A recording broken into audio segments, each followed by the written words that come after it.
परम प्रेममय श्री श्री ठाकुर परमरेथा जगज्जननी श्री श्री बड़मा परम पूज्यपाद जुगाचार्य श्री श्री वर्दा आजिर पूज्यपाद श्री श्री आचार्य देव श्री चरण कमल अनंत कोटि प्रणाम निवेदन करुछि। सभी गुरु परिवार श्रीचरण में अनंत कोटि प्रणाम निवेदन करुछि। मोर भिडियो देखुथिबा प्रत्येक गुरु भाई और माँ मानू अंतरर आनंदित जय गुरु श्रद्धा भक्ति भल पाइबा सबुदिन परि आज यही शुभ दिन में आउ एक सुंदर भिडियो आपण आलोचना रखा जाऊँगी। आज जेहेतु मोर शरीर असुस्थता कारण मु भिडियो करि केते जन माँ और दादा मानकर बा भाई मानकर प्रश्न थिला जे किपरि भाबरे स्वस्थ होने उपरि प्रश्न थिला हबिष अन्न उपरि प्रश्न थिला से दुई जनकर मु प्रश्न गोटे भिडियो मध्य देबा पई चेष्टा करूची।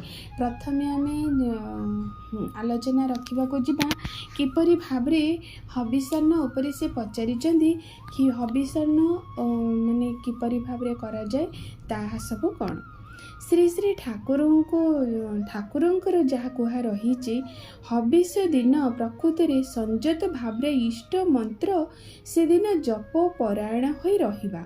जो दिन आम हबिषान्न पालन करवा से दिन आम इष्ट मंत्र अर्थात जहाँ कि गुरु बा आमको मंत्र प्रदान करिसेंती से दिन आम से मंत्र जप हो संयत भाव निज मन को संयत करवा शरीर को संयत करवा एभली भाव करी से दिन नाम जप परायण हो रहिबा।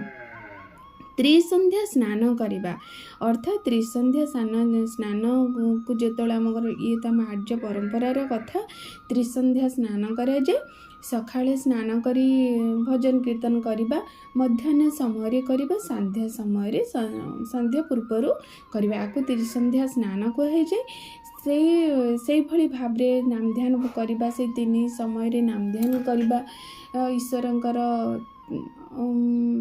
माने चिंतन माने रखिबा से माने से समय मध्य आम ईश्वर चिंतन आम मन भितर रखिबा यह सब आमको करने को कहुई। आ वृथा वाक्यालाप कौन सी जो वाक्य ही आलोचना कले वृथा तार कौन सी मूल्य ही नहीं से भली भाव आलाप आलोचना आम करवा नहीं वर्जन ताकू करवा। आउ मध्याह्न हबिषान्न ग्रहण करवा ही प्रकृत विधि आमर जितेबले माने सकाळर आम तो अन्न ग्रहण 3 थर आम करूँ प्रातः काल करूँ मध्याह्न समय करूँ आउ संध्या समय जोटा कि प्रकृत आज सनातन धर्म रे संध्या पूर्वर भोजन करा जाए किंतु आमे माने समस्ते रात्र ग्रहण करिथाउ किंतु संध्या पूर्वर ग्रहण करा जाए तापर ग्रहण खाद्य करा जाए नहीं। जदि भी जो मैंने खाद्य ग्रहण कर हल्का भाव खाद्य नेले शरीर उपयोगी होता है किंतु हबिषान्न केवल मध्याह्न ही ग्रहण करवा ही तार विधि। आ हबिषान्न आम कौन करवा ना अरुआ चाउल सैंधव लवण मुग बा मटर डालीर सिजा खसा बटा कंचा कदली सिजा पाचिला कदली घी आंब दूध जब हरिड़ा और अँला इत्यादि ग्रहणीय। एटा किपरि भाव आम करवा ना प्रथम तो ये अनेक माने 2-3 प्रकार हबिषान्न रंधन करा जाए निजर रुचि अनुजाई माने किपरि भाव गोटे थर सब ए अरुआ चाउल सैंधव लवण माने मुग मटर डाली कंचा कदली ए सबू को घी सेठी मिसेकी एकाठी करा जाए खेचड़ी टाइप रो।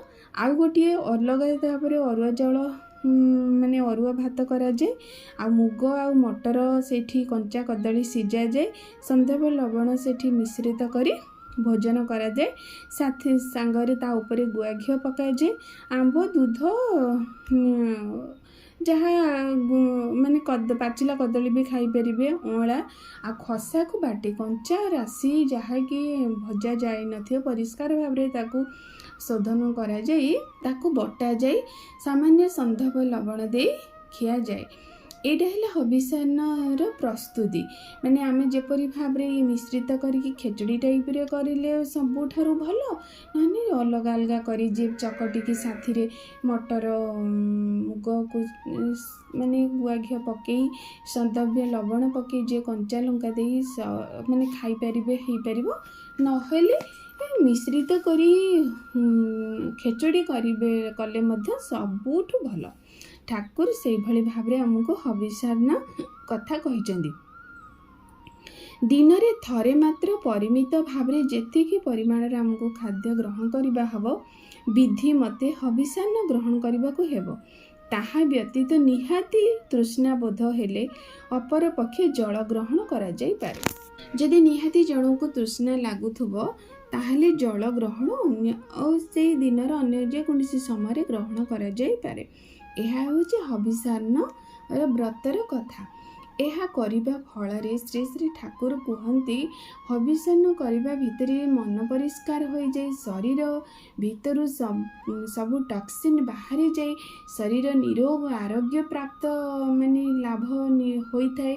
ନିଜ ମନ ଶରୀର ସବୁ ପବିତ୍ର ଭାବରେ ରହିଥାଏ। କାରଣ ମଣିଷ ଦିନ ସାରା ଈଶ୍ୱରଙ୍କ ଆରାଧନାରେ ଇଷ୍ଟ ଚିନ୍ତନରେ ଦିନଟିକୁ କଟେଇବ। ଆଉ ସୁଷମ ଖାଦ୍ୟ ଯାହାକି ଶରୀର ଉପଯୋଗୀ ଖାଦ୍ୟ, ଠାକୁର ତ କୁହନ୍ତି ଶରୀର ଉପଯୋଗୀ ଖାଦ୍ୟ କହିଲେ ମୁଁ ହବିଷାନ୍ନ ହିଁ ବୁଝାଏ। କାରଣ ହବିଷାନ୍ନ ଏତେ ଉପକାରୀ ପ୍ରତ୍ୟେକ ମଣିଷର ଶରୀର ପାଇଁ। ତେଣୁ ଶ୍ରୀ ଶ୍ରୀ ଠାକୁରଙ୍କର କୁହା ରହିଛି ପ୍ରତ୍ୟେକ ସତ୍ସଙ୍ଗୀ ଅନ୍ତତଃ ପକ୍ଷେ ଯଦି ମାସକୁ ବି ଗୋଟିଏ ହବିଷାନ୍ନ କରିବେ ଆହୁରି ଭଲ। ତେଣୁ ଯାହାର ଯେଉଁ ଭାବରେ ଇଚ୍ଛା ସେ କରିପାରିବେ, କିନ୍ତୁ ହବିଷାନ୍ନ କଲେ ଶରୀର ନିରୋଗ ସୁସ୍ଥ ଆଉ ସୁପାଚ୍ୟ ହୋଇଥାଏ। ତେଣୁ ହବିଷାନ୍ନ ବିଷୟରେ ଆମେ ଏତିକି ଆଲୋଚନା କରିବା। ଆଉ ରହିଛି ଯେ କିପରି ଭାବରେ ଜଣେ ମାଙ୍କର ବୋଧେ ପ୍ରଶ୍ନ ଥିଲା, ଆମେ ସ୍ୱସ୍ତୟିନୀ ବ୍ରତ ଗ୍ରହଣ କରିବା ପରେ ଚକୁଳି ପିଠା ହଉ ଦୋସା ହଉ କେଉଁଠାରେ କେମିତି ଖାଇବା। ତେଣୁକି ପ୍ରଥମ କଥା ହେଲା ସ୍ୱସ୍ତୟିନୀ ଅର୍ଥ ନିଜକୁ ନିଜେ ସୁସ୍ଥ ରଖିବାର ବିଧି ବା ନିୟମ।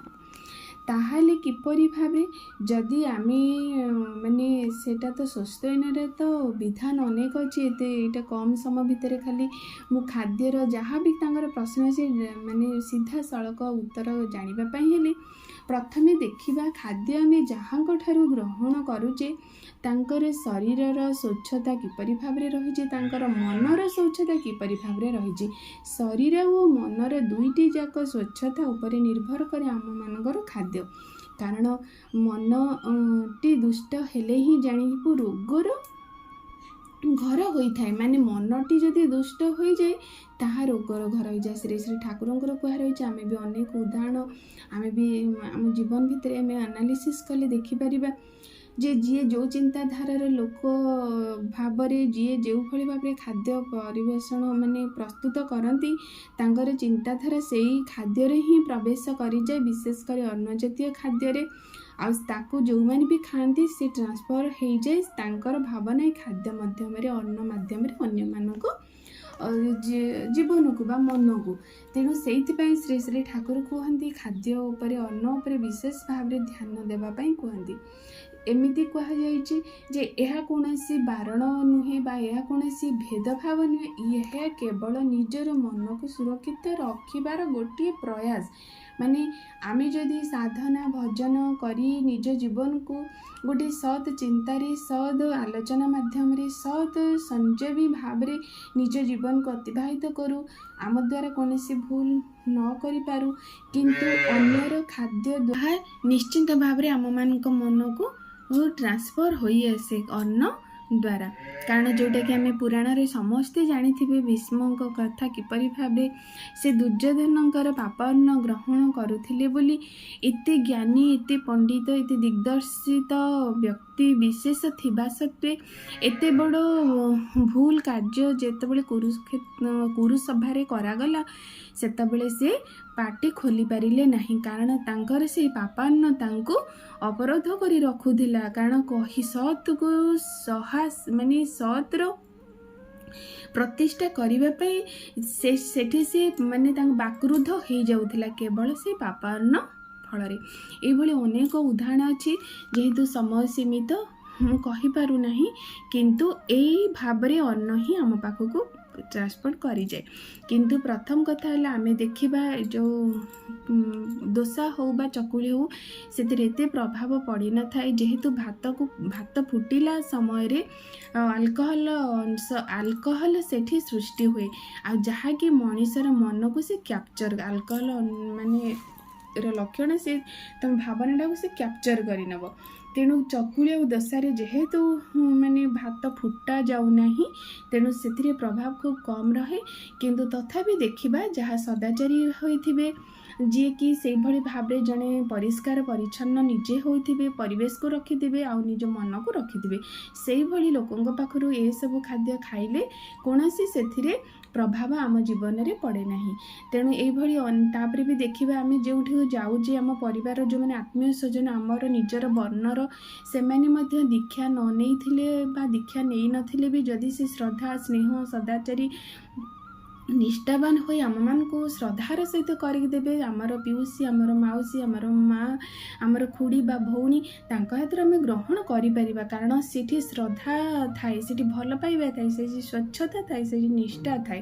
ତେଣୁ ସେଥିରେ ମଧ୍ୟ ଆମର କୌଣସି ବାରଣ ହୁଏ ନାହିଁ। ତେଣୁ ଏସବୁ ଉପରେ ଆମର ଧ୍ୟାନ ରଖିବା। ଆଗକୁ ଏଇ ସ୍ୱାସ୍ଥ୍ୟୟନୀ ବିଧାନ ବିଷୟରେ ଖାଇବା ଉପରେ ଆଉ କିଛି ମୁଁ ଆଉ ଗୋଟିଏ ଏପିସୋଡ଼ରେ କହିବି। ଯେହେତୁ ଆଜି ଭିଡ଼ିଓଟି ବହୁତ ଲଙ୍ଗ୍ ହୋଇଗଲାଣି, ଆଜି ପାଇଁ ଏତିକି ରଖୁଛି। ଆମେ ଏଇ ଉପରେ ନିଜେ ଜାଣିଲେ, ଶୁଣିଲେ ଟିକେ କିଛି ଜ୍ଞାନ ଆମ ପାଖରେ ରହିବ।